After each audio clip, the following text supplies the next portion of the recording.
രാജ്യത്ത് ഇ.ഡി. അടക്കമുള്ള കേന്ദ്ര ഏജൻസികൾ പ്രതിപക്ഷ പാർട്ടി നേതാക്കളെ മാത്രമാണ് ലക്ഷ്യമിടുന്നതെന്നും പാർട്ടി വിട്ട് ബി.ജെ.പിയിൽ പോകുന്നവരെ പിന്നെ തൊടുന്നില്ലെന്നുമുള്ള ആരോപണം ശക്തമായിരിക്കെ അതിനെ ബലപ്പെടുത്തി പുതിയ നീക്കം.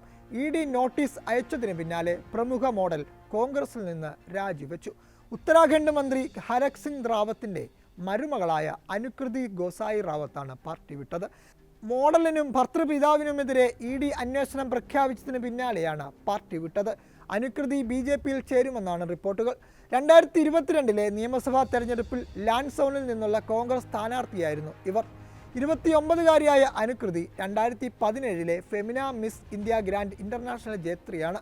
2014 Miss India Asia Pacific World മത്സരത്തിലും കിരീടം ചൂടിയിരുന്നു. 2017 ഫെമിന മിസ് ഇന്ത്യ ഉത്തരാഖണ്ഡുമായി വിയറ്റ്നാമിലെ മിസ് ഗ്രാൻഡ് ഇന്റർനാഷണൽ മത്സരത്തിൽ ഇന്ത്യയെ പ്രതിനിധീകരിച്ചിട്ടുണ്ട്.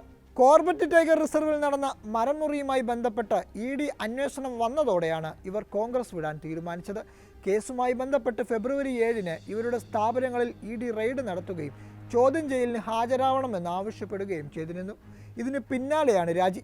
കോൺഗ്രസ് പ്രാഥമിക അംഗത്വത്തിൽ നിന്ന് രാജിവെക്കുന്ന കാര്യം അറിയിച്ച് PCC അധ്യക്ഷന് നൽകിയ കത്ത് അനുകൃതി ഇൻസ്റ്റഗ്രാമിൽ പോസ്റ്റ് ചെയ്തിട്ടുണ്ട്. എന്നാൽ വ്യക്തിപരമായ കാരണങ്ങളാലാണ് രാജി എന്നാണ് അനുകൃതിയുടെ വാദം. അതിനിടെ പ്രതിപക്ഷ മുഖ്യമന്ത്രിമാരെയും മുൻ മുഖ്യമന്ത്രിമാരെയും ലക്ഷ്യമിട്ടുള്ള ഇ.ഡി. നടപടികൾ തുടരുകയാണ്. ഏറ്റവും ഒടുവിൽ ഛത്തീസ്ഗഡ് മുൻ മുഖ്യമന്ത്രിയും കോൺഗ്രസ് നേതാവുമായ ഭൂപേഷ് ബാഗേലിനെതിരെ ഇ.ഡി. കേസെടുത്തു. മഹാദേവ് വാതുവെപ്പ് കേസിലാണ് ഇ.ഡിയുടെ നടപടി.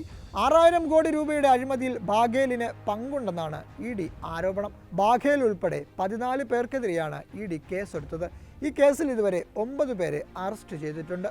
മറുവശത്ത് ഡൽഹി മദ്യനയ കേസ് അന്വേഷണവുമായി ബന്ധപ്പെട്ട ഡൽഹി മുഖ്യമന്ത്രി അരവിന്ദ് കെജ്രിവാളിന് ഇ.ഡി. ഞായറാഴ്ച 9ാം തവണയും സമൻസ് അയച്ചു.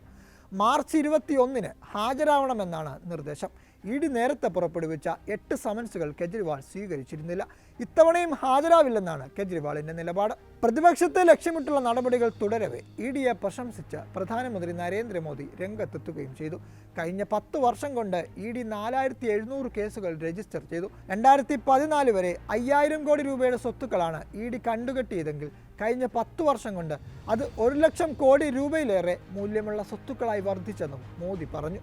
പ്രതിപക്ഷ പാർട്ടികളിലെ നേതാക്കൾക്കെതിരെ മാത്രമാണ് ഇ.ഡി. കേസുകൾ എടുക്കുന്നതെന്നും പ്രതിപക്ഷം ആവർത്തിച്ചു. കേസുള്ളവർ ബി.ജെ.പിയിൽ ചേർന്നാൽ ഇത് ഇല്ലാതാകുന്നുവെന്നും പ്രതിപക്ഷം ചൂണ്ടിക്കാട്ടി. അത്തരത്തിൽ അഴിമതി ആരോപണങ്ങളുള്ള നേതാക്കളെ രക്ഷിച്ചെടുക്കുന്ന വാഷിംഗ് മെഷീനാണ് ബി.ജെ.പി എന്നും പ്രതിപക്ഷം പരിഹസിക്കുന്നു. ഇതിന് അസം മുഖ്യമന്ത്രി ഹിമാന്ത ബിശ്വ ശർമ്മയടക്കം നിരവധി ഉദാഹരണങ്ങളും പ്രതിപക്ഷം ചൂണ്ടിക്കാട്ടുന്നു.